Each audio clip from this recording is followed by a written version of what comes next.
Well, joining me now is Texas Congressman Roger Williams. He's the chairman of the House Small Business Committee and a member of the House Financial Services Committee. Congressman, thank you for being here. And I want to get your reaction. What is going on in Texas, in particular with Abbott saying that they've got to come back today or else? Your reaction? Well, I think he's responding properly. I mean, the fact of the matter is these people were elected by constituents to represent them, and they're going to Chicago and New York. You know, they pulled this trick several years ago. They went to Oklahoma, so I guess they wanted to go shopping or somewhere, Chicago and New York, and not do their job as being a state representative for the people. Well, what is the reaction that you're getting from people in your district about this? I mean, obviously, you're now home in Texas. You're on August recess. So what are they saying about these efforts? Well, they're tired of it. I mean, you know, these people were elected, as we've talked about, and in my district and so forth, they just kind of blow it off, but they want people to be in there to vote. Let's get the districts drawn like they're supposed to, and let's move on. Well, it's all legal to do this. Yeah, well, that's the thing, and this is all, again, so what are we expecting today, this afternoon? Well, we'll see. I don't know how they respond to Governor Abbott. Governor Abbott is doing the right thing. They're in a special session right now, and people need to be there to vote. And there's other issues to be involved in, too. Right. Well, I want to get your reaction to this. So Congresswoman Jasmine Crockett, in her district, basically was reacting to, you know, this whole move and what's happening there, because this would actually threaten her seat because of her address. Listen to Jasmine Crockett. I do think it's important for us to have the conversation around the fact that this is bigger than Texas. This isn't just about the 5 seats in Texas. This is about a power grab. It is about basically setting the tone for what Donald Trump will try to do throughout this country so that he can suppress the voices of black and brown folk just so that he can stay in power. That we've got to do everything that we can to save this country, because right now it feels like we're going to hell and it doesn't seem like we have a way back. Congressman, your reaction to those comments from her? Well, I guess from what I've heard her say in the past and other issues, I'm not surprised. The bottom line is redistricting is something that is totally legal. It happens in every state, and the lines are drawn by the majority, and that's what's happening here in Texas. So she needs to look at what her district's going to look like, and she wants to stay in power. She needs to go out there and campaign and quit bashing what's legal in the state of Texas. All right. Well, I want to move on to some other business with you this morning, Congressman, because President Trump remains fully confident in his decision to fire the Bureau of Labor Statistics Commissioner Erica McIntyre for hours after Friday's weaker than expected jobs report, and that huge downward revision we got for both May and for June.May's numbers were revised down by 125,000 jobs, 133,000 lower for June. That's 258,000 fewer jobs that were created than previously thought, Congressman. As the chairman of the Small Business Committee,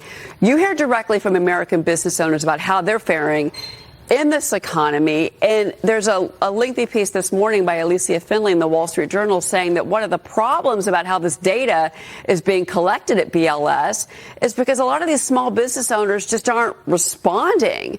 The response rates are coming in lower and lower. So that's why it's making it's harder for that data to be collected and to be transparent and, frankly, correct. Your response to that from the small business side of this? Yeah, well, I think she's right. I mean, there's so much things small businesses have to do to comply to federal government. That's one of the things the big, beautiful bill has done away with regulations. You know, it's 200 million man hours to comply to regulations that was put on Main Street by the Biden administration. So I'm sure that a lot of people don't fill government forms out. They're fearful to do it in many cases, and small business doesn't have the manpower to do it. I can tell you, as I travel across the country, and a small business owner myself, people are excited about what's ahead for them. Business is actually good. Regulations are being reduced. Banks are being able to loan more money. Community banks are banking business. And we got an economy that's fixing to just go sky high.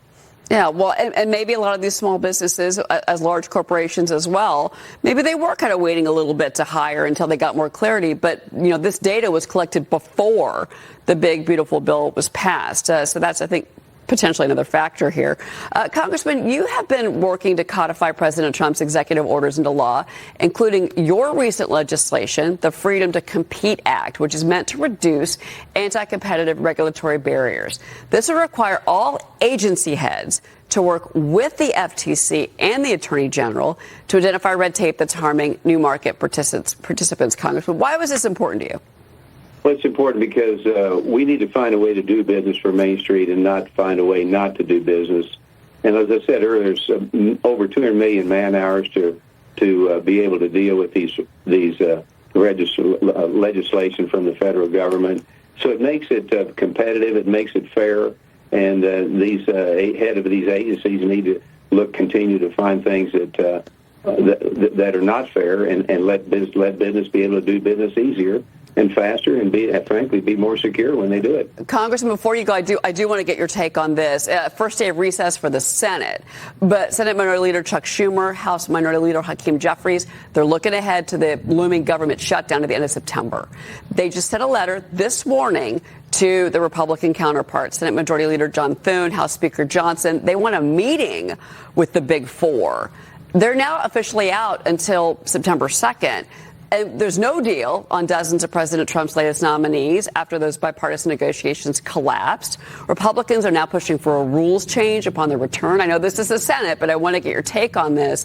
The president is calling Senate Minority Leader Chuck Schumer an extortionist for pushing for funding deals in exchange for approvals. He wrote, Democrats led by crying Chuck Schumer are slow walking my nominees, more than 150 of them.